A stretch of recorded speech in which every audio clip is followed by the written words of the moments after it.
கௌதமியின் சொத்துக்களை அபகரித்த அழகப்பன் மற்றும் அவரது குடும்பத்தினர் கேரளாவில் போலீசாரிடம் சிக்கியது தொடர்பான பரபரப்பு தகவல் வெளியாகி உள்ளது. செல்போனை கூரியரில் அனுப்பி போலீசாரை சுற்றலில் விட்ட அழகப்பன் குடும்பத்தினர் எதிர்பாராத விதமாக போலீசாரிடம் சிக்கியது எப்படி? சுமார் 35 போலீசாருக்கு டேக்கா கொடுத்துவிட்டு கேரளாவில் நண்பர் வீட்டில் பதுங்கியிருந்த அழகப்பன் குடும்பத்தினர் சற்றும் எதிர்பாராத விதமாக போலீசாரிடம் சிக்கியுள்ளனர். செல்போனை வைத்து விளையாட்டு காட்டிய அழகப்பனுக்கு போலீஸ் செக் வைத்தது எப்படி? தான் சம்பாதித்த சுமார் 25 கோடி ரூபாய் மதிப்புள்ள அசையா சொத்துக்களை விற்பனை செய்து கொடுக்குமாறு அழகப்பன் என்பவருக்கு நம்பிக்கையின் அடிப்படையில் பவர் எழுதி கொடுத்துள்ளார். ஆனால் அவரது நம்பிக்கையை தவிடுபொடியாக்கிய அழகப்பன் சற்றும் எதிர்பார்க்காத வகையில் நிலங்களை அபகரித்து விட்டதாக கௌதமி திடுக்கிடும் புகார் அளித்திருந்தார். முதற்கட்டமாக திருவண்ணாமலை மாவட்டத்திலும் அடுத்ததாக காஞ்சிபுரம், சென்னை உள்ளிட்ட பகுதிகளிலும் புகார் அளித்தார்.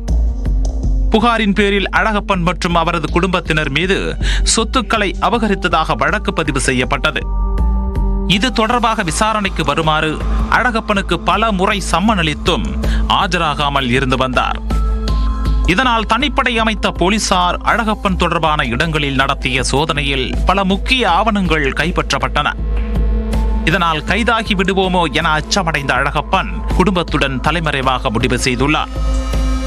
அழகப்பனின் மனைவி பக்தி மிகுந்தவர் என்பதால் கடவுள் தொடர்பான வேண்டுதல் ஒன்றை நிறைவேற்றுவதற்காக கேரளாவுக்கு செல்லலாம் என கூறியுள்ளார்.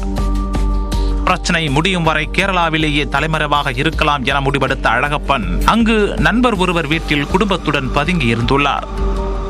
இந்த நிலையில் இந்த விவகாரத்தில் தனக்கு ஆதரவு தராத பாஜகவிலிருந்து விலகுவதாக நடிகை கௌதமி பரபரப்பு அறிவிப்பை வெளியிட்டார்.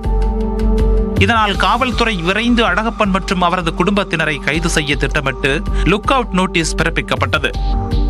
இந்த நிலையில் தான் கேரளாவில் தங்கியிருந்த நண்பர் வீட்டில் இருப்பவர்களுக்கு உண்மை தெரிய வந்துள்ளது. தாங்களும் போலீசாரால் கைது செய்யப்படுவோம் என பயந்த நண்பர் குடும்பத்தினர் அழகப்பன் மற்றும் குடும்பத்தினரை வெளியேற்றியுள்ளனர். இதனை அடுத்து கேரளாவிலேயே மற்றொரு நண்பர் வீட்டிற்கு சென்ற அழகப்பன் குடும்பத்தினர் அங்கு குடும்பத்தோடு தலைமறைவாக இருந்து வந்தனர். இந்த சூழலில் தான் அழகப்பன் தனது வழக்கறிஞரை அடிக்கடி தொடர்பு கொண்டு வந்த தகவல் போலீசாருக்கு தெரிய வந்தது. ஆனால் எங்கு பதுங்கியிருந்து தொடர்பு கொள்கிறார் என்கிற தகவலை மட்டும் கண்டுபிடிக்க முடியவில்லை. தீவிர ஆய்வில் அழகப்பன் தான் பதுங்கியிருந்த வீட்டின் கீழ்புறம் செயல்படும் அழகு நிலையத்தின் இன்டர்நெட் வைஃபை பயன்படுத்தி தனது வழக்கறிஞரிடம் பேசி வந்தது கண்டுபிடிக்கப்பட்டது. தாங்கள் வழக்கறிஞரை தொடர்பு கொள்வதன் மூலம் செல்போன் நெட்வொர்க்கை வைத்து போலீசார் கண்டுபிடித்துவிடக் கூடாது என்பதற்காக தான் பயன்படுத்திய செல்போனை கூரியர் மூலமாக சென்னையில் ஒருவர் வீட்டிற்கு பார்சலில் அனுப்பி வைத்துள்ளார். போலீசாரும் ஆரம்பத்தில் அந்த செல்போனை டிராக் செய்து கோடம்பாக்கம் அசோக் கில்லர் என தேடி அலைந்து கண்டுபிடித்து கைப்பற்றினர். அந்த செல்போனை ஆய்வு செய்த போது அழகப்பனின் மகன் கேரளாவில் பதுங்கியிருந்த போது அவரது நண்பர் ஒருவருக்கு அழைப்பு விடுத்திருந்ததும் தெரிய வந்தது. அதன் மூலம் கேரளாவில் அவர்கள் தங்கியிருக்கும் ஏரியாவை போலீசார் கண்டறிந்தனர். 20 பேர் கொண்ட தனிப்படை போலீசார் கேரளா விரைந்து தேடுதல் வேட்டையில் ஈடுபட்டனர். அவர்களுடன் கேரள போலீசார் 15 பேரும் இணைந்து கொண்டனர். சந்தேகத்தின் அடிப்படையில் திருச்சூரில் உள்ள ஒரு பகுதிக்கு சென்ற போலீசார் அங்கு எதிர்பாராத விதமாக அழகப்பன் குடும்பத்தினர் பதுங்கியிருந்த இடத்தை கண்டுபிடித்தனர்.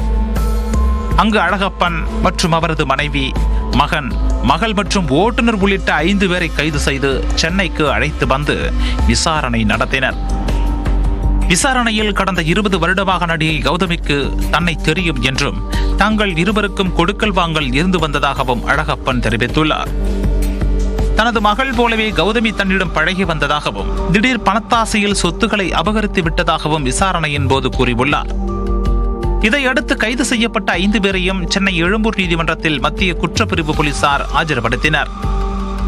அவர்களை ஜனவரி 5ஆம் தேதி வரை நீதிமன்ற காவலில் அடைக்க உத்தரவிட்டதன் அடிப்படையில் 5 பேரும் சிறையில் அடைக்கப்பட்டனர்.